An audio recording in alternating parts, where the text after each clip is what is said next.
Hola amigos, welcome back to my channel. This video is my month 4 of Spanish learning review. This month I went to a language school in Oaxaca. I'm going to talk about what I have learned and something about the school as well, such as the tuition, location, teaching style, and the quality of the teacher. As you might know, I had a very bad experience when I was in Mexico City. So basically, I didn't have proper classes since February. When I started again in Oaxaca, it was like 1.5 months later. So I really wanted to learn something new in order to move forward. Let me go through what I learned in each week. First week of the class was about present tense with regular and irregular verbs. The difference between que and qua, which means what and which, and the usage of tener. Tener means have. The expression of frequency, such as always, never, usually, and the difference of to be verbs like ser and este. And then we were given related homework every day. Because I had learned those previously, it was more like a review for me, and I had chance to fix my pronunciation.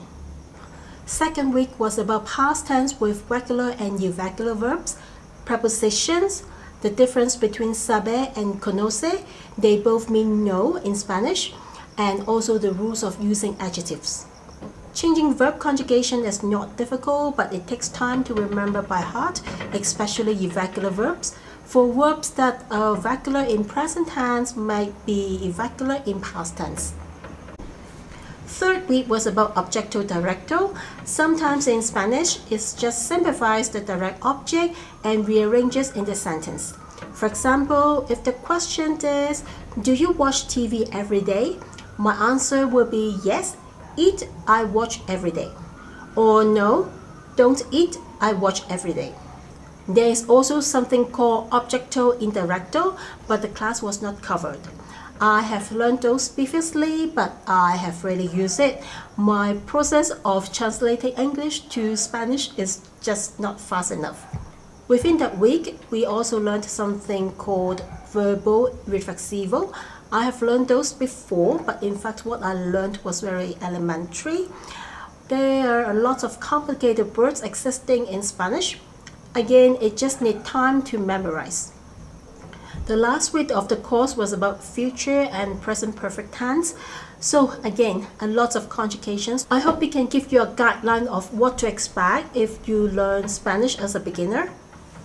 Now let's talk about the school. It's located in downtown, very easy to find. It has a very nice garden. Basically, that's our classroom.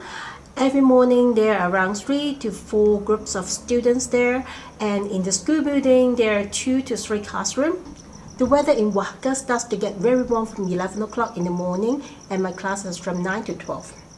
If there are only 2 to 3 students, that's okay. I can still sit under the shade.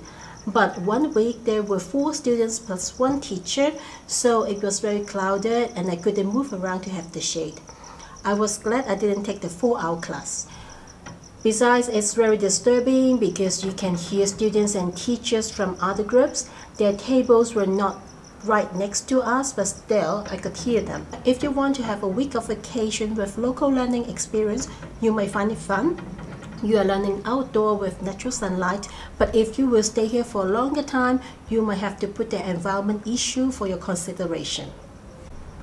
The school didn't arrange any activities in the afternoon or weekend, but there was a tamale festival. They took us there one night. It was fun, and in every break, they prepare snack for us. Sometimes they have cake, bread, moles with fresh tortilla, hot dog, or sometimes even mezcal. Their course starts every Monday. They offer either 3 or 4-hour course with only 1 teacher in each class. I was a little hesitant with this kind of teaching style because it was similar to the university that I went in Mexico City. So I contacted them for more detail. The director is very passionate and she knows very clear about the course, so it gave me confidence for a try. The school doesn't use any textbook. We have a lot of handout and the material is very get to the point. I found that the month in Oaxaca was very productive. I learned a lot of new things on grammar, and there was also time spending on conversation and readings. I didn't expect that. My teacher was a very nice young lady, very friendly. Whenever we asked for something, she had material with her, but sometimes her explanation was very fast and confusing. I see some mature students change from group class to private class because they can't catch up. I think they just need an other teacher with a different presentation. Okay, money part. Everything in Oaxaca is relatively expensive. This school was the cheapest one. It's $120 per week for 15 hours. So I paid $408 for 4 weeks. Other schools are like $150 to $180 per week, and you need to pay for a significant amount of registration fee.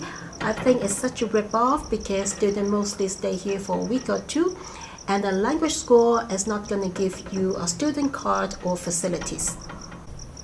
By the way, I found this book for learning Spanish. I was looking for something like that when I was in Mexico City, but I couldn't find any of them. I saw that they have book 1 and book 2 because I have learned most of the stuff from book 1, so I picked book 2. And this one, how much? It is 258 peso. Alright, that's it from me. Remember to like this video and subscribe. Until next time, bye!